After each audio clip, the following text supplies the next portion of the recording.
Ladies and gentlemen, we right now are here at Alan Gray offices, and I'm here with the one and only Mr. Freddie Letswalo. Mr. Freddie Letswalo, how are you, sir? I'm good, and how are you, sir? I'm lovely. It's a very beautiful day with a very beautiful view. But even more beautiful is what we are doing here today. Can you please tell everybody what Leymor Financial Advisory and Alan Gray are up to this time around? All right. Thank you again, guys, for being part of the event. The reason we are here is to do what we call financial literacy, more specifically on retirement planning. And this is our debut event called Passport to Retirement.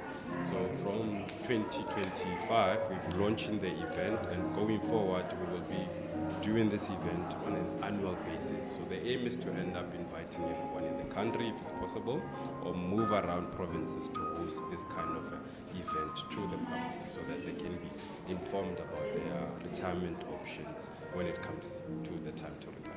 That makes sense. And obviously, a lot of the public that are going to watch this are not here and weren't afforded this opportunity. Like you're saying, it's going to travel through South Africa.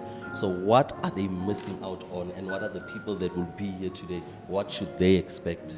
Yes, so what they would be missing out on, more specifically for the Government Employee Retirement Fund members, is the change in the regulation. We last year, the government introduced a system called a new, two-pot system. So that has changed the way the retirement landscape is in South Africa. So the aim is to make members aware of the changes, be aware of their benefits, how they are calculated, and the impact thereof of the new retirement legislation that has just came into place. So they are going to miss out on more being informed, and the ones that are attending here, they're going to leave here with a wealth of knowledge and something they can take away and teach other members or other colleagues of theirs. Indeed. And what would you say is something, or rather, where can everybody follow you? Where can we find Mr. Freddie Letswalo? Besides Freddie Letswalo, where can we find Leymor Financial Advisory, so we can learn more and see when you come to our nearest province, when you come to our nearest town, so we make an effort to be there? Yes, no, we have a social media presence. We have an account on LinkedIn. We have a page also on Facebook. I also have a page or a profile on Facebook, Freddie Letswalo, and also on LinkedIn, it's Freddie Letswalo. That's where people are able to reach me. Thank you very much for your time, sir, and I'm definitely excited to see what is coming up in there today. Thank you, sir. I just wanted us to more so focus on the more important presentations, which is the next one. So Star, who is our Alan Gray GPF specialist, will be taking us through, the options that a GPF member does have. And over to you. Cool. Thank you. Hello, everyone. I'm sure Grace will be proud that you made it today. So, just a quick disclaimer. I don't work for the GPF.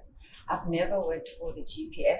So my experience with the GPF has been through engaging financial advisors. So I've seen a lot of people transferring out of the GPF into our pension preservation fund in order to retire privately.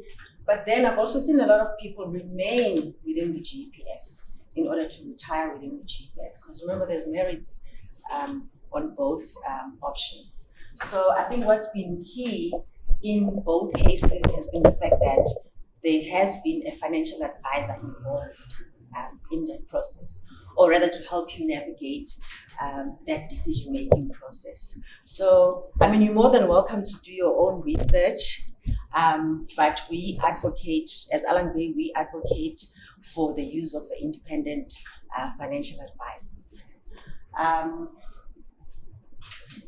So that was just my opening.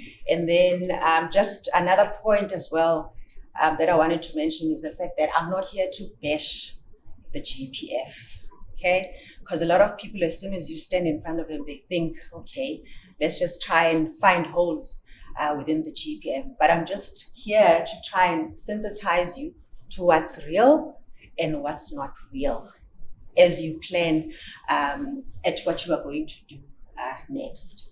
So we're obviously not going to cover the entire GPF universe, but this is just going to be our focus for the day. So I'm going to try and take you through a case study, like a simple case study, an example. And we're just going to then look at our agenda through the eyes of who I call Mrs. Ngobo. Some of you may identify with Mrs. Ngobo, given the facts that I'll give our client. And then I'll just quickly give you a view of the tax consequences for the different options that you have. And by the way, we don't run professional tax services at Allan Gray, but obviously there's a lot of CFPs in the room. So we are able to tell you what the tax implication is going to be if you do A, B, and C. But you still need like a simulated tax directive from SARS, which is going to give you a closer picture in terms of what your tax liability is going to be. Sorry, I drink a lot of water when I'm talking, so if I'm running out of breath, you must know. And then we'll quickly look at the differences between staying within the GPF or transferring to what Kule mentioned earlier, a living annuity. And then lastly, we'll just quickly look at the transfer process in terms of what's involved when you eventually decide to transfer out of the GPF into a living annuity. But before I do that, I thought let's just quickly look at the GPF itself.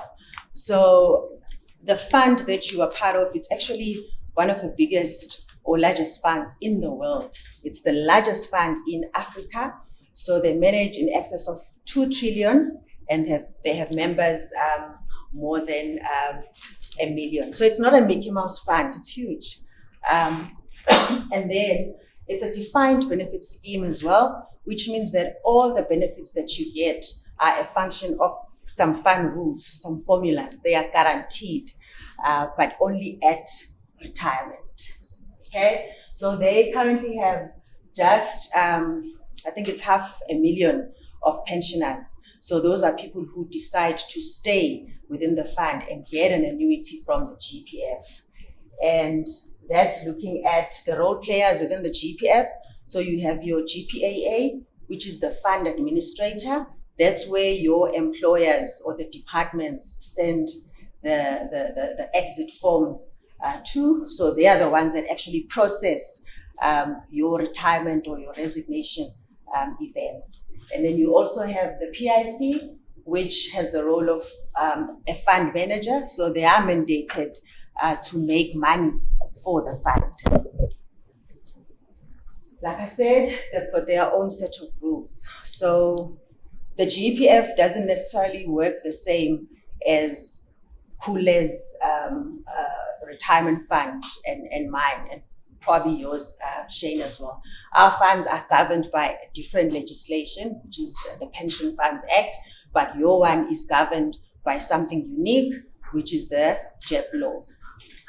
And then lastly, the fund is also very stable, contrary to what many of you believe, but the funding level ratio is 110. In simple terms, what that means, they've got more assets than liabilities.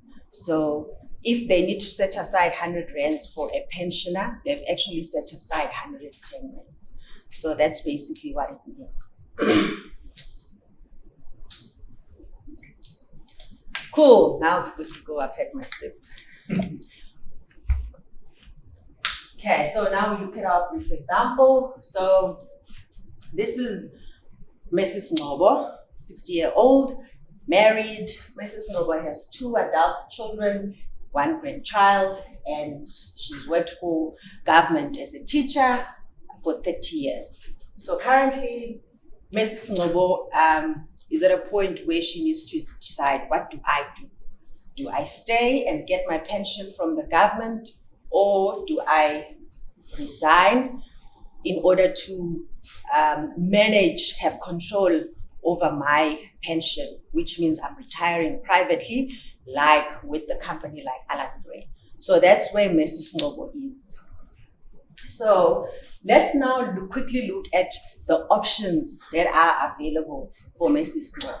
So these are don't know what happened there, but it's supposed to say resign and transfer. Sorry about that. But these are the actual member options that are available for you as a GPF member.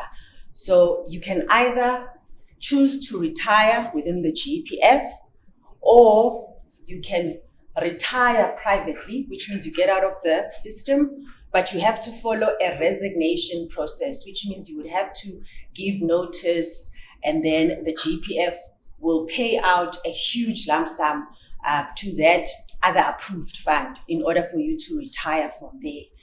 Or you can just say, I don't want to go to Alan Gray. I also don't want to remain with the GPF. I want my money into my pocket. But remember, that's after tax money, which means it won't go into the products that Kule mentioned, the living annuity or the pension preservation fund. And there's quite significant tax implications for that last option, which is the resign and cash out option. But let's quickly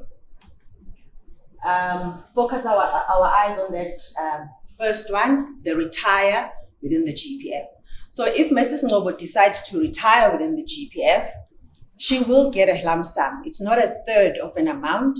She will get a gratuity lump sum, which is worked out according to formulas, right? So the GPF, when they decide what you're going to get, they look at your final salary, they look at your pensionable years of service. So those are some of the factors that they consider in order to determine what's payable to you.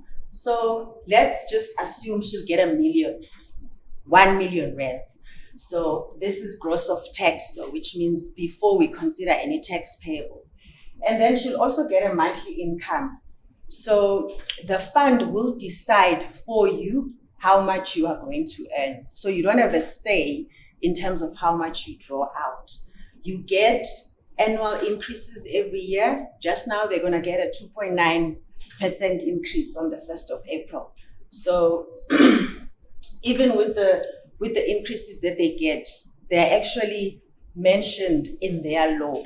So the law says the fund needs to give them at least 75% of the last 12 months average.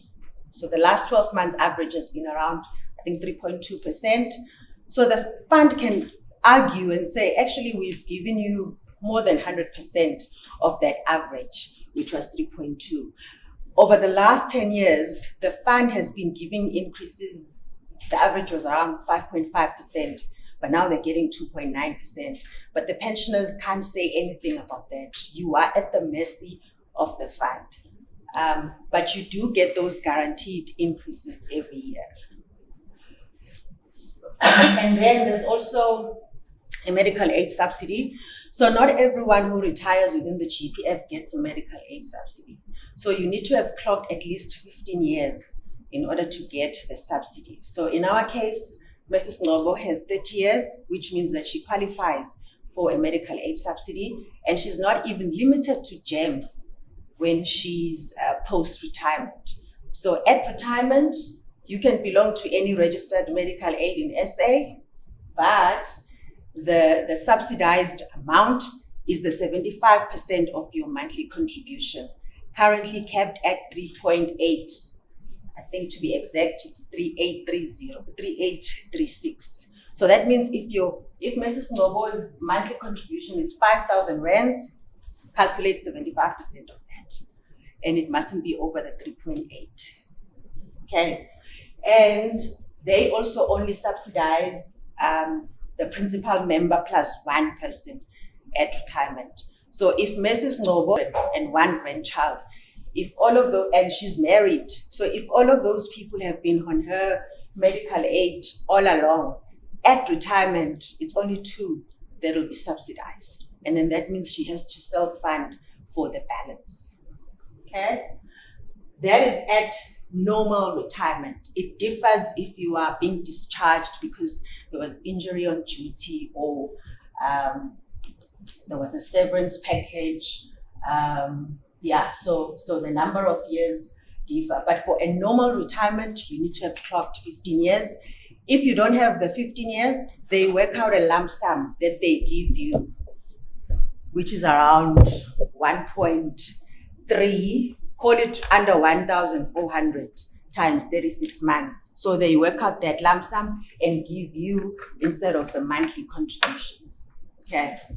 And then there's also the spousal annuity. Because she's married, that means that at her death, her spouse will get either the 50% of what she would have been earning as an income or 75%. Okay, so let's assume Mrs. Nobo dies now before making that retirement decision, before getting the pension. So the fund would then decide, okay, she would have earned maybe 10,000 a month. But because she's now dead before retiring, the fund will say 50% of that 10,000 will become the annuity for the spouse, if that's making sense. But at retirement, she's got that flexibility to decide, is it going to be 50% or 75%? Which means that if she decides, I want my spouse to earn 75% of my income, that means the spouse will get 7.5 until he dies. So it doesn't end. Even if the spouse remarries, it carries on. Okay. So even if the spouse marries another government employee and that subsequent government employee also dies, there's a spousal annuity that's also triggered from that marriage, which means you could be creating a lot of rosemaries. Yeah. But it is like that. It's a lifelong pension benefit. A lot of people usually argue, I don't want my spouse to earn something.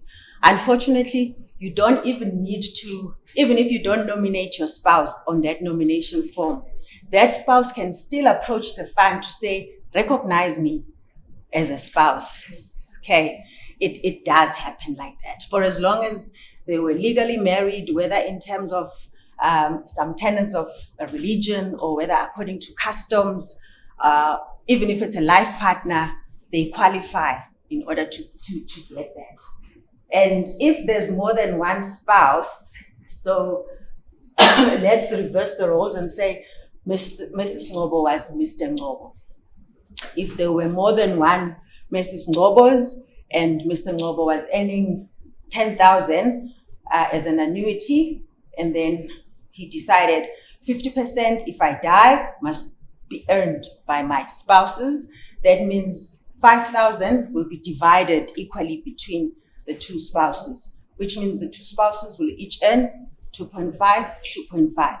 And then you do the same division if there's more than two spouses. Now I'd like to introduce Shane Pinar from Capital Legacy. Thank you. Awesome. All right. I guess good afternoon, everybody.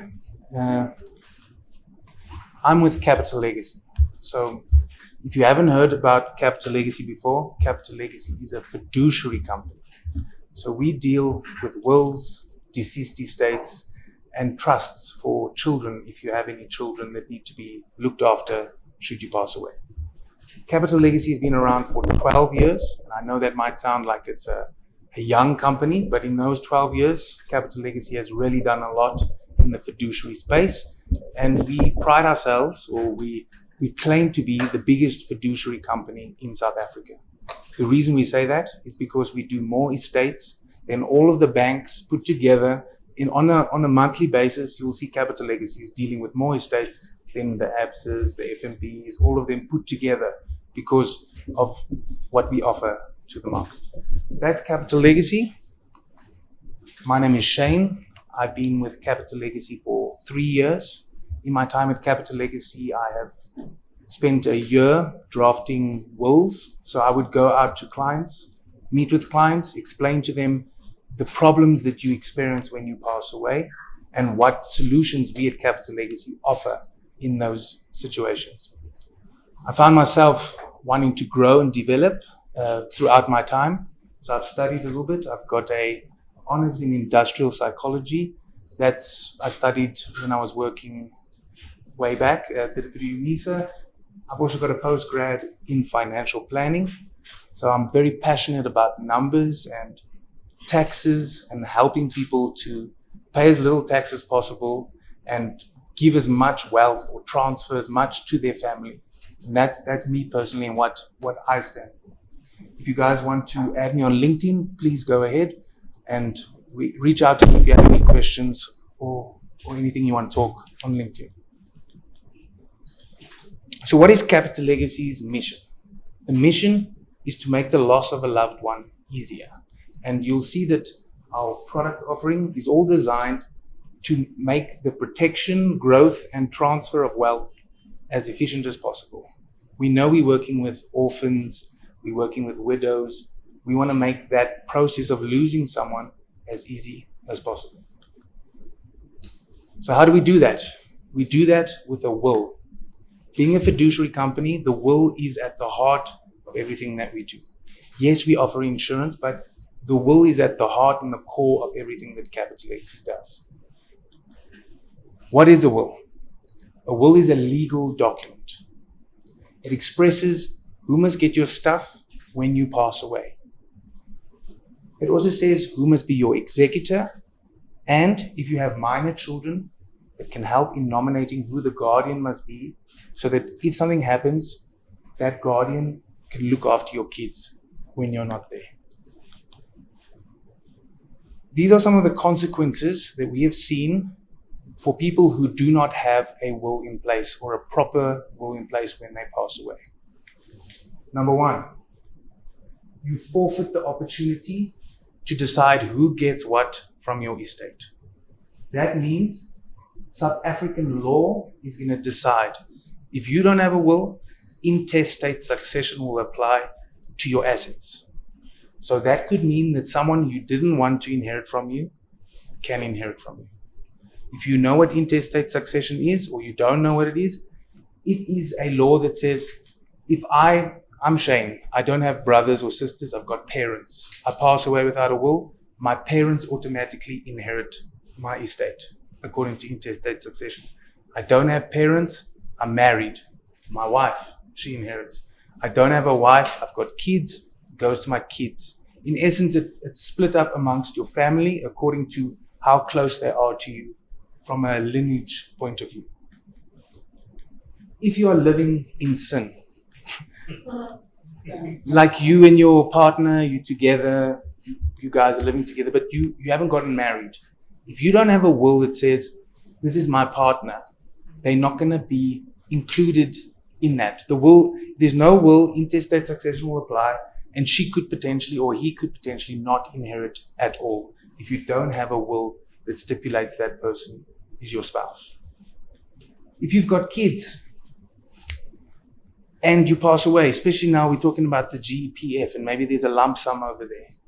If you pass away without a will and it's going to go to the kids, if those kids are minors, they can't inherit directly. So what's going to happen then? It's either going to go to the guardian, which might not be the person you want it to be, or it's going to go into the guardian's fund, which is a trust fund administered by the government of South Africa. That means that when your kids need some money for school fees, they need to buy clothes or whatever, they need to go to the guardian's fund and ask for that. If you don't have a will that says, I want to put it in a trust with Capital Legacy, for example, it's going to go through intestate succession into the guardian's fund. Family feuds. If you don't have a properly drafted will saying who gets what, your opa, your granny, your gogo, they're all going to fight amongst each other. They're going to say, this is mine, that is mine. We don't want to have that for our family. So if we draft a will, we can avoid conflict. If you don't have a professional executor, it can take you an extended period of time to wind up your estate. You might think it's a good idea to nominate a family member. You can be my executor. But when that individual gets to the court and they see, hey, this is a difficult or a big estate, they could potentially say, look, go back and find someone who can help you because you're not you're not geared up to do something like this. And that could then delay the process of getting your estate wound up even further. Lastly, you lose the ability to nominate a guardian of your choice for your children. If you have a will, you can use it as a tool to say, my ex is a rubbish, and I don't want my kid to go to my ex should something happen to me. In my will, I can say there, this person must not inherit in any way, shape, or form from me, and I want to make sure that the assets I leave for my children are protected against this individual. If you don't have a will, they could potentially inherit, and that's not what we want. All right. So Capital Legacy has been doing estates for 12 years. And through this time that we've been dealing with estates, we've identified what are some of the things that families and beneficiaries struggle with in their estate. A lot of people, or some people, pass away without a will or without a valid will. So quite simply, they didn't take the time to draft a will, so they have no will, or they drafted a will, but it wasn't drafted properly, so it's invalid. There are estate legal expenses that people seldom know about. The lawyers, the suits and ties, they don't work for mahala. They charge out of your estate legal fees to deal with your assets when you pass away. We've noticed families they seldom have enough cash. As soon as someone passes away, they seldom have enough cash to bury somebody, to pay for the groceries, to keep the ship afloat. That's a big issue that we've picked up in our years. They seldom make provision or even know that there are overheads and non-legal costs. These are noted on L&D, and at a later stage, I can take you guys through an L&D. I don't have one with me now, unfortunately, but it's shown on L&D, these costs that you have to pay. And for your high net worth individuals, there are things such as inheritance taxes. Now, according to South African legislation, you've got a Section 4Q deduction. So I pass away and I leave everything to my spouse. She doesn't have to pay capital gains tax or estate duties on the assets that I leave behind for her.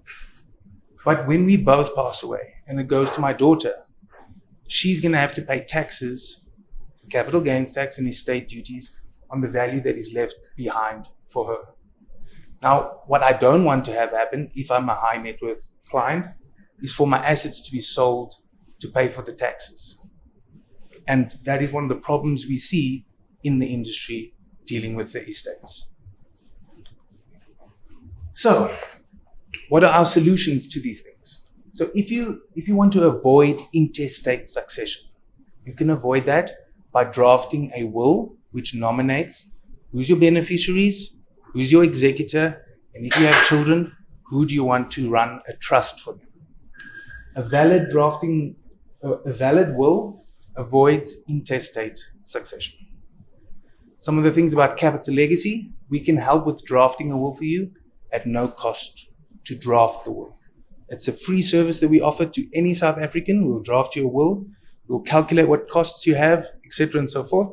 But we can do this for you for free. But know that when you pass away, there's going to be complications.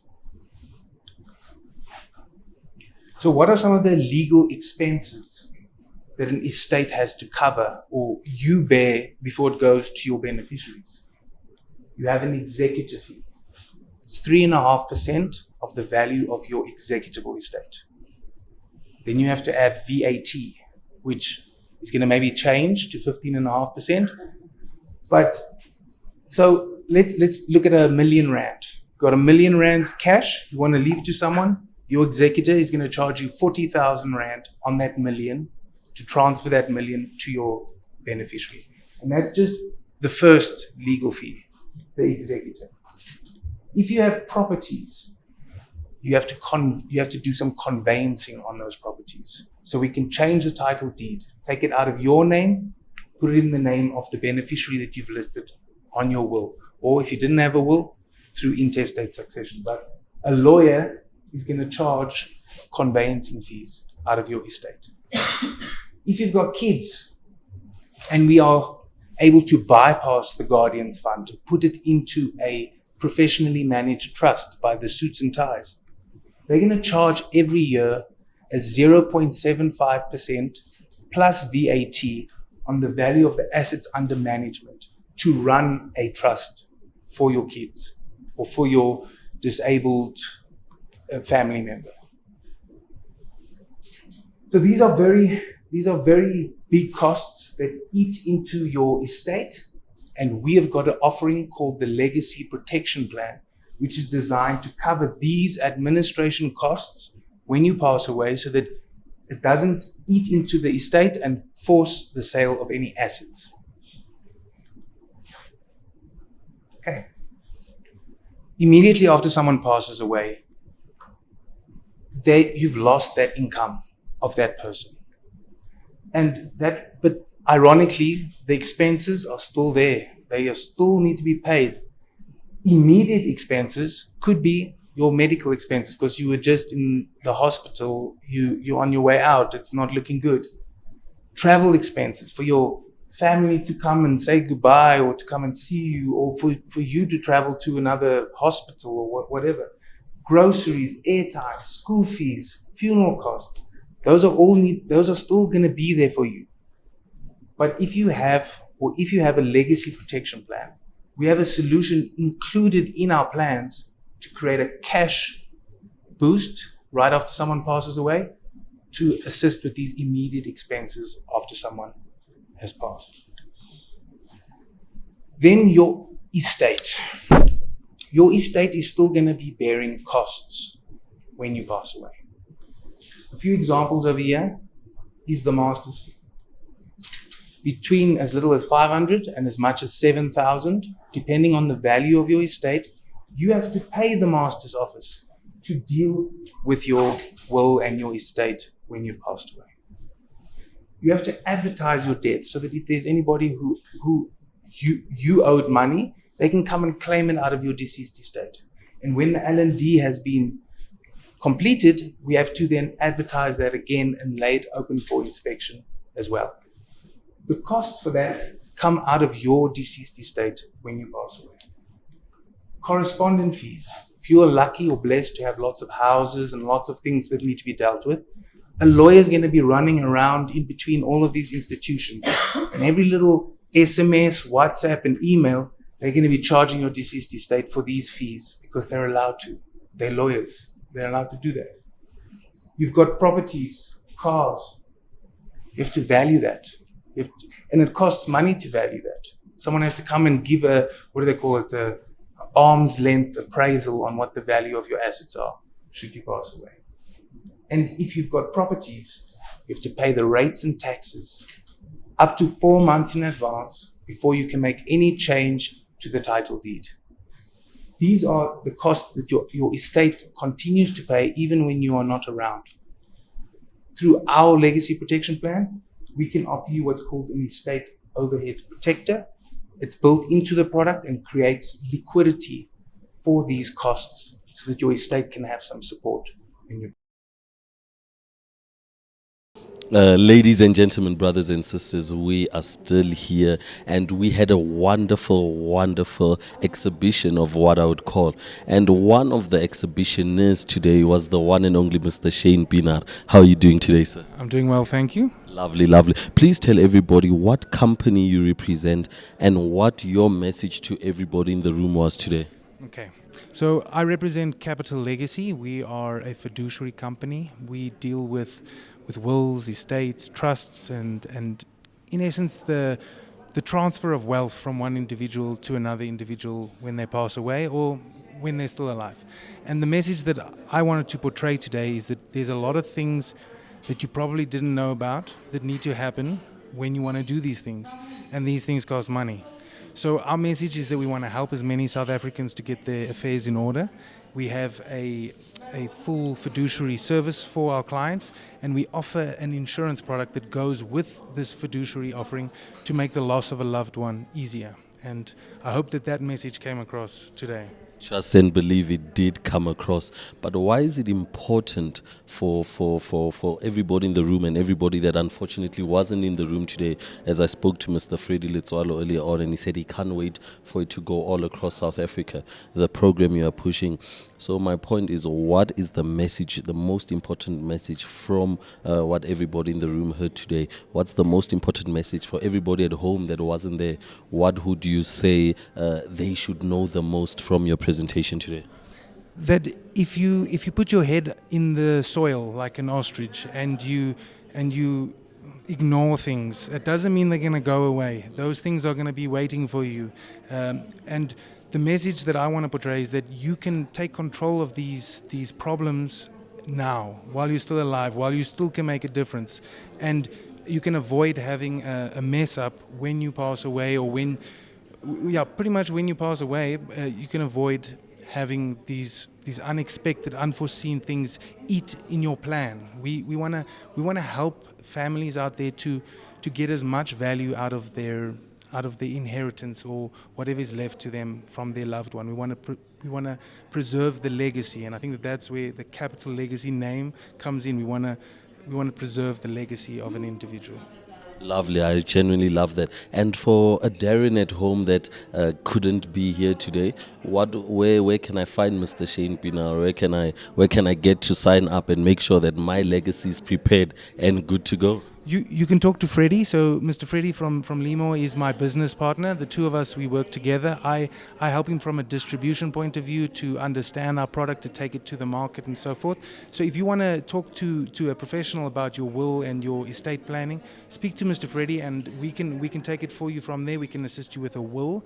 To draft a will doesn't come with any cost to draft a will. It's just when you pass away, there are going to be these small things that you need to sort out. And Freddie and myself, we can sit with you, we can have a discussion about that, and hopefully you can then take one of our wills and potentially a plan that can help you when you pass away. Definitely, Leymor Financial Advisory is there for you, like Mr. Shane said. Thank you. Today we are still here and it's still as beautiful as ever. I am right now with Mama Olivia. Mama Olivia, how was today and who invited you today? I was invited by Freddy Letswalo because I'm the client. Yeah, Freddy. And it was informative, very informative. Yeah, although some of the things Freddy told me and some I'd already forgotten, and some things were new, and I wish I could have brought many people here. Yeah, and when Freddy invited us, he said, bring someone who is 55 and above. It doesn't need somebody to be 55 and above. Yeah, at 40, we left so many people who could have been here so that they learn. And me and my friend here, we were turning 60.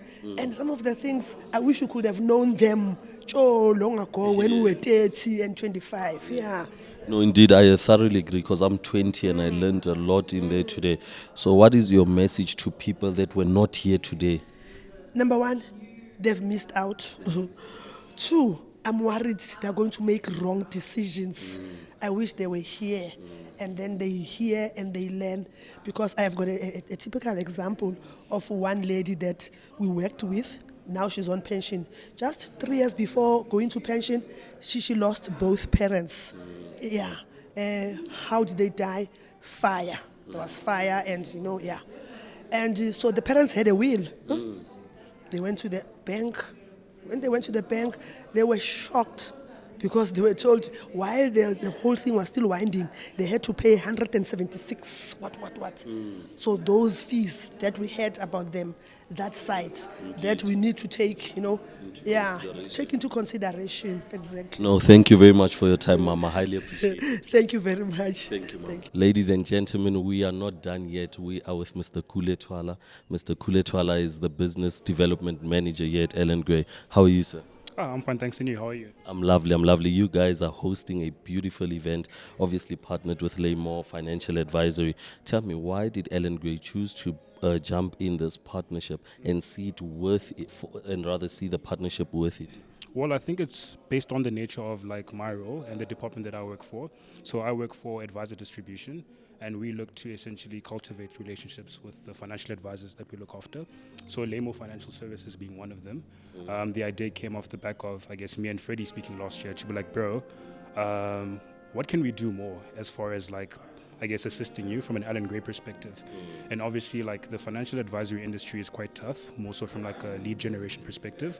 So having something like an event where people can come through, more so at our offices as Alan Gray, experience the people, experience the culture, see, I guess, the landscape of, I guess, where we work in, helps to essentially convert the lead generation into actual business for our financial advisors. So anytime that we can host and we can assist and even bring in stakeholders, because today we do have our GEPF specialist. She flew all the way through from KZN just to essentially, like, I guess, impart her knowledge of the GEPF and how she's experienced it. And that way she could basically assist Freddie's potential clients and existing clients to make better informed decisions, which is what it's all about. Most definitely, I thoroughly agree. But tell me, what are the most important lessons you wish people could take away from the presentations happening today? I think the biggest thing is that just be mindful. Hearsay, I think, amongst us as peers, it can be like, let's say, my mom, for example. Let's say she works for the GPF and she hears from her friend that she did ABC. Maybe she basically retired with the GPF, or and then she hears from another friend that actually resigned from the GPF and then transferred the benefit to a private asset manager. The biggest thing is just to always be mindful of like the hearsay amongst us as peers, and just more so focus on getting the independent financial advice, people who are actually qualified and experienced, to impart essentially their knowledge based on your current circumstances. And in that way, they can essentially cultivate a financial plan that will ensure that it sets you up basically in like the retirement focus for like the rest of your life. But the biggest thing is that I think I want Freddie's clients to take from this is that, number one, just be mindful. Listen to the professionals more than anything. They have your best interest at heart, and they'll give you the tools as well as the information for you to make the better informed decision. They don't have to come to Alan Gray, but the biggest thing for us is that we're just happy that we're able to impart some level of knowledge to clients. That way they can then, I guess, take the lead with the consultation of their financial advisor, and then whether they come to us or not, we're happy either way that we're able to send the message out. Without a doubt, information is definitely key, without a doubt. And if I don't know Alan Gray and want to learn more about Alan Gray and I'm at home watching this video somewhere, where do I get a hold of Alan Gray? On your socials, a number, whatever the case may be? So I think the first point of contact would be our public website. It's quite interactive. I think it's very user-friendly. We've actually have prompts that I think speak to different investors. So like if you want to invest for your child, we have something that's called like an education plan. If you want to invest for retirement, we have a section that's dedicated to the retirement space, the different offerings that we do offer. We have something that's a bit more flexible as far as investment plans. So the best way to interact with Alan Gray, first and foremostly, just look us up. It's alangray.co.za. You go through our website. There's a prompt that says the biggest thing that we try to do as Alan Gray is build long-term wealth for our clients.